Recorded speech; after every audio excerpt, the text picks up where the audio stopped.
Hi అండి. ఈరోజు మా ఇంట్లో అన్నం, ఆకుకూర పప్పు, దొండకాయ ఫ్రై అండి. దొండకాయ ఫ్రై నేను ఎలా చేశానో చూడండి. సన్నగా పొడుగ్గా దొండకాయలు తరుక్కొని తర్వాత నూనెలో ఆవాలు, జీలకర్ర, కొద్దిగా ఇంగువ వేసి దొండకాయ ముక్కలన్నీ వేసి ఉప్పు, పసుపు వేసి బాగా వేగనివ్వాలండి. మీడియం ఫ్లేమ్లో పెట్టి వేపుకోవాలి. అందరూ ఎర్రగడ్డ కూడా వేస్తారండి. నేనైతే ఎర్రగడ్డ ప్రిఫర్ చేయను. కూర ఉదగడం కోసమే కదండి ఎర్రగడ్డ, అందుకోసమని నేనైతే వేయను. ఇలా చక్కగా కుండలో చూడండి ఎంత మట్టి పాత్రలో చక్కగా వేపుకోవచ్చండి.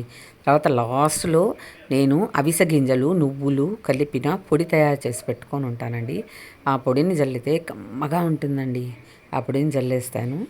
ఆ తర్వాత కాసేపు ఆ పొడి వేసిన తర్వాత ఒక 2 నిమిషాలు అలా వేగనిచ్చి ఆమెన దించేసుకోవడమే, సర్వ్ చేసుకోవడం. సూపర్ టేస్ట్ ఉంటుందండి. ఇంకా దీనిలో ఏ చెత్త వేయాల్సిన అవసరం లేదు. ట్రై చేయండి.